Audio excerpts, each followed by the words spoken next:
Gram panchayat राज बड़ुआ के शिक्षित, कर्मठ, संघर्षशील, समाज सेवा मुखिया पद प्रत्याशी बबीता देवी, जिनका चुनाव चिन्ह है बैगन छाप।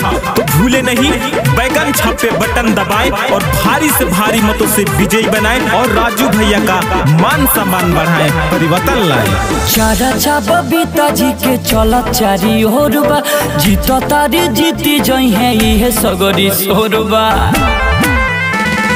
चर्चा राजू सिंह के चला चारू होरबा, जीतो तार जीती जई है ये सगरी सोरबा।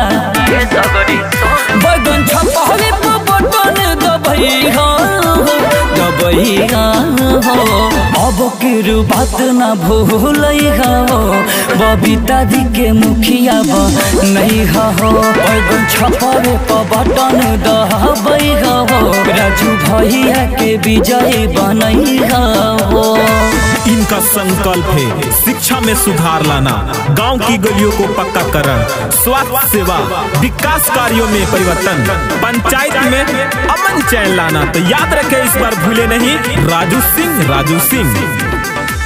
होई विकास गाँव गली गली, इंदिरा आवास मिली, रोड बनी नाली। हाथे जोड़ी ढोरा से कहीं करे जोर जी, तनिका सयौरी लगा दी सभे जोर जी।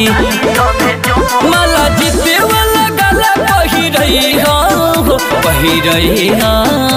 मुदईन के मार के भागई हो, बबीता जी के मुखिया नहीं हो। बैगन छपावे पर बटन दबई हो, राजू सिंह के विजयी बनई हो।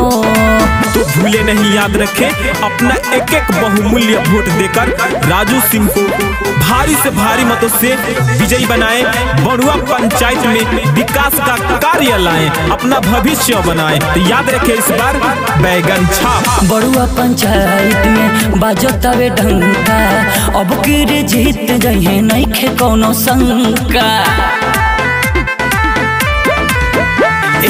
बड़ुआ पंचायत में बाजतावे ढंका, अब की जीत जाइए नहीं खे कोनो शंका। मिलल बटे मौका ना गवैया हो, घरे घरे सबके बहतई हो, बबीता जी के मुखिया बनई हो। बैगन छपरे पर बटन दबई हो, राजू सिंह के विजयी बनई हो।